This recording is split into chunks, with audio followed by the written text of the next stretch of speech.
माता पिता कुल देवी सुमिरौ सुमिरौ माँ महमाइला सब देवताला नेवता भेजे बोअथों कई के फुलवारीला।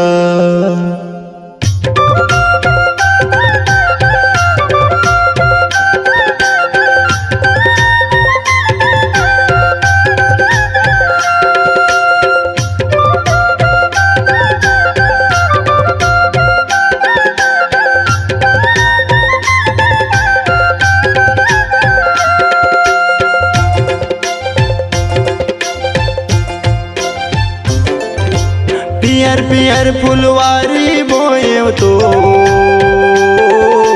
पियर पियर फुलवारी बोए तो भावे भुवन माता मो महमाई वो भावे भुवन माता मो। पियर पियर फुलवारी बोए तो पियर पियर फुलवारी बोए तो भावे भुवन माता मो महमाई वो भावे भुवन माता मो।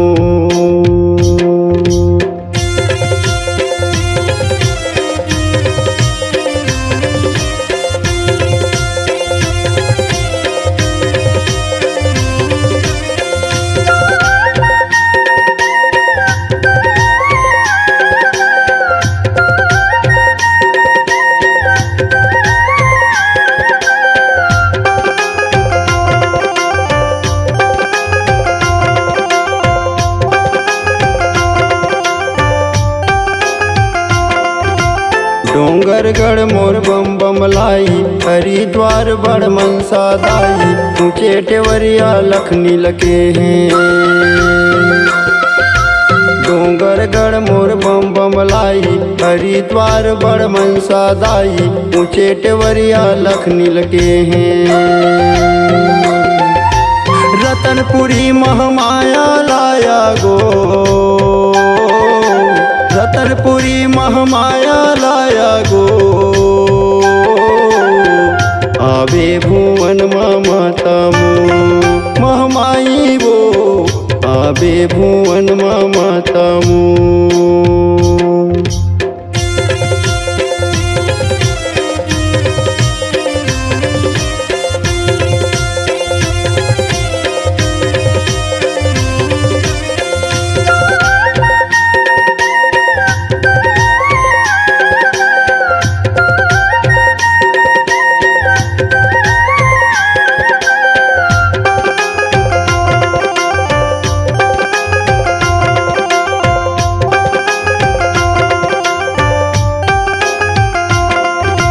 कलकत्ता के कलकल काली मैहर के मोर शारद माई शारदगढ़ सरस्वती लगे हैं। कलकत्ता के कलकल काली मैहर के मोर शारद माई शारदगढ़ सरस्वती लगे हैं। दुर्ग के दुर्गा दाई लाया गो दुर्ग के दुर्गा दाई लाया गो भावे भुवन माता मो महमाई वो भावे भुवन माता मो।